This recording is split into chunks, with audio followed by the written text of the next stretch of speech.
Salam sejahtera untuk kita semua. Perkenalkan, nama saya Grace Efrina Simbolon dari kelas 2B Teologia. Pada kesempatan ini, saya akan menyampaikan bagaimana hubungan PAK dan ekologi yang menjadi ujian akhir semester dari mata kuliah PAK Pemuda dan Dewasa dengan dosen pengampu Ibu Setia Ulina Borutarigan. Kita akan membahas apa itu PAK dan ekologi, dan bagaimana hubungan antara PAK dan ekologi, serta bagaimana pula peran kita sebagai manusia yang terdidik dalam menjaga lingkungan kita. Pengertian PAK yaitu pendidikan agama Kristen dalam Alkitab merupakan dasar Alkitabiah yang perlu dijabarkan dan dikembangkan menjadi pusat proses pendidikan, yang dimana Alkitab menjadi visi, nilai, dan gerakan dalam kerangka pendidikan. Menurut Martin Luther, ada 4 dasar teologi. Yang pertama, keadaan berdosa bagi setiap warga. Yang kedua, pembenaran oleh iman. Yang ketiga, imamat semua orang percaya. Dan yang keempat, firman Allah. Yang selanjutnya, pengertian ekologi. Kata ekologi berasal dari 2 suku kata, yaitu yang pertama oikos dan logos. Di dalam bahasa Yunani, oikos adalah tempat tinggal dan segala penghuninya, sedangkan kata logos adalah ilmu pengetahuan.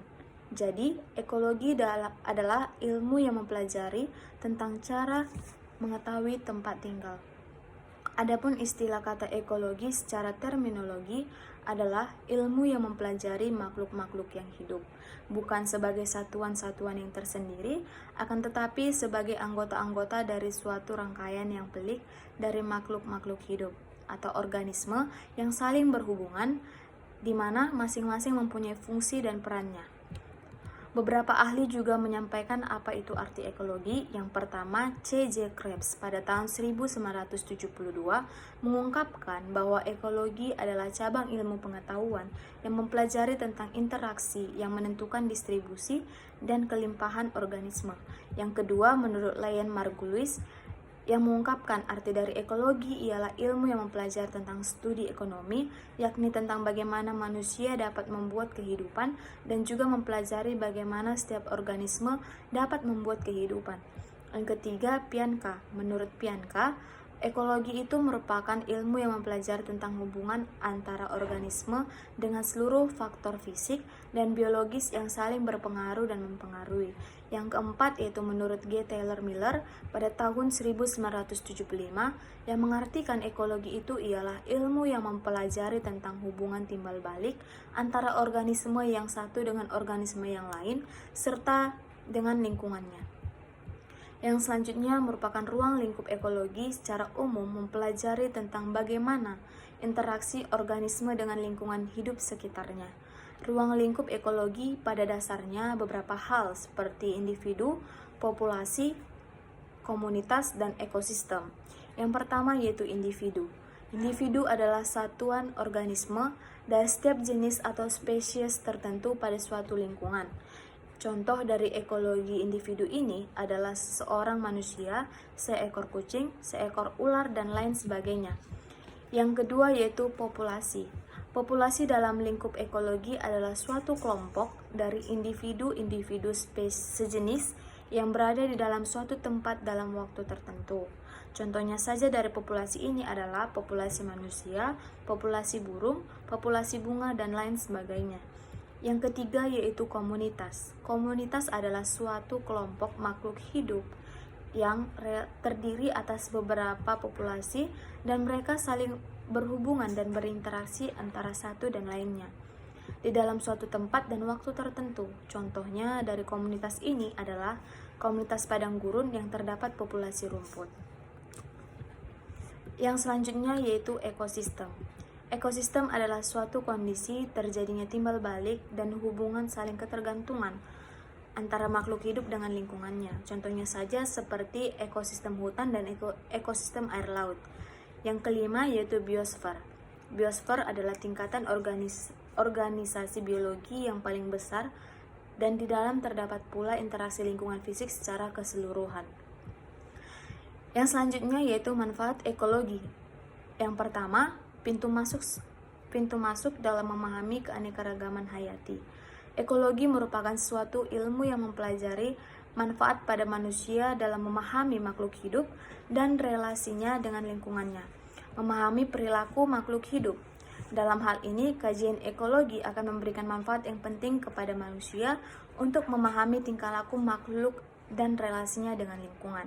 Contohnya, sistem sonar pada kapal selam adalah salah satu praktik sederhana yang meniru suara kelelawar dan lumba-lumba dengan pembelajaran untuk dapat menentukan sasaran atau lokasi. Yang ketiga, memahami peran manusia terhadap lingkungan. Manfaat ekologi juga dapat membuat kita mengetahui bagaimana kita berperan terhadap lingkungan kita. Contohnya, penggunaan pestisida kimiawi yang dapat ternyata berdampak buruk kepada tanaman dan lingkungan sekitar. Yang keempat, pemetaan akses pangan.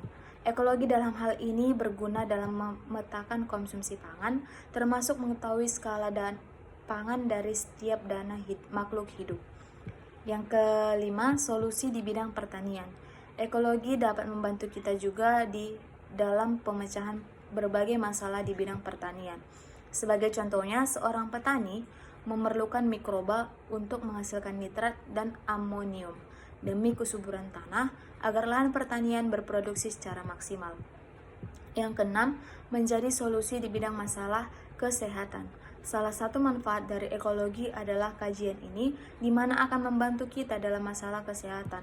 Contohnya saja, ekologi dapat menentukan kita memahami demam berdarah yang dipicu oleh nyamuk yang bernama Aedes aegypti.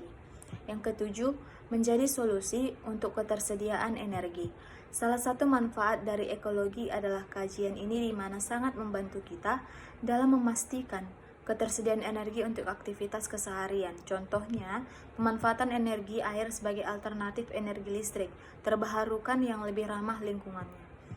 Jenis-jenis ekologi yang pertama adalah ekologi tumbuhan. Ekologi tumbuhan adalah ekologi sebagai ilmu dan tumbuhan sebagai objek. Tumbuhan adalah organisme hidup eukariota multiseluler dari kingdom Plantae yang terdiri atas tumbuhan berbunga. Arti lain dari ekologi tumbuhan ini adalah kajian tentang hubungan timbal balik antara tumbuhan dan lingkungannya. Ekologi tumbuhan juga mengkaji seluruh faktor lingkungan yang berpengaruh terhadap keberadaan satu spesies tumbuhan di suatu daerah tertentu. Yang selanjutnya, ekologi laut. Ekologi laut adalah ilmu yang mempelajari hubungan timbal balik dan saling mempengaruhi antara suatu organisme lain dengan organisme lain yang terdapat pada wilayah laut.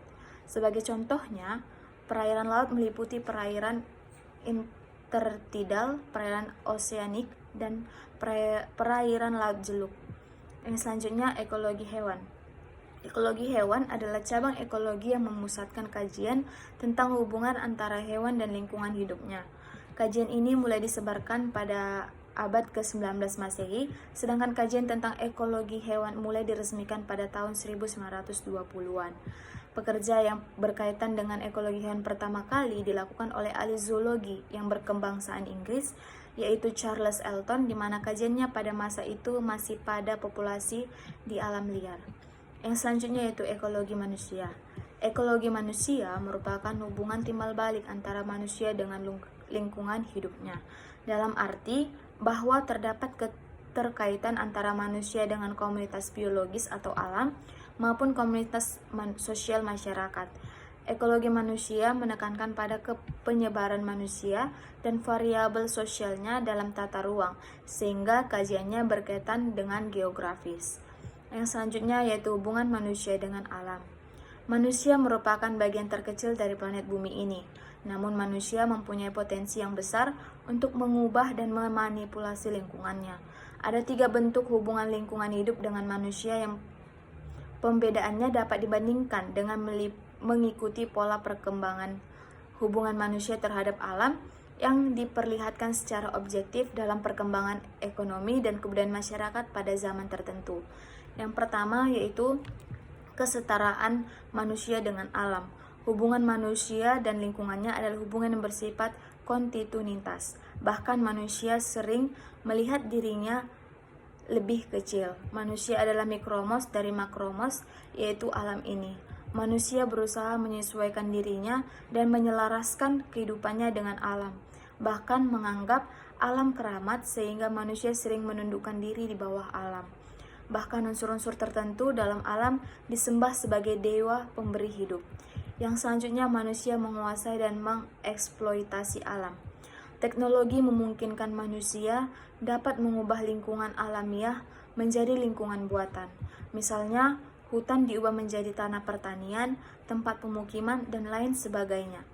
Manusia dapat mengubah alam sesuai dengan kebutuhan dengan menggunakannya kemampuan berbudaya.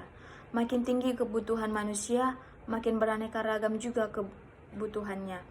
Namun, kebutuhan manusia sering tidak bisa dipisahkan dari keinginannya yang tidak terbatas pula. Akibatnya, ilmu pengetahuan dan teknologi digunakan untuk mengeksploitasi lingkungan alam, dan eksploitasi itu menjadi tak terbatas pula. Dalam semua kegiatan manusia di alam ini dikorbankan untuk kepentingan dan kebutuhan manusia akan sandang dan pangannya. Yang selanjutnya, alam menguasai manusia. Manusia modern sering dilanda oleh fobia dan mania, di mana dalam penyalurannya mereka tidak jarang menjadikan alam sebagai sasaran, bukan dengan kecil-kecilan melainkan secara besar-besaran dalam mega proyek untuk mencari nama, membangun bermacam-macam proyek raksasa yang sering tidak menghargai kelestarian dalam lingkungannya.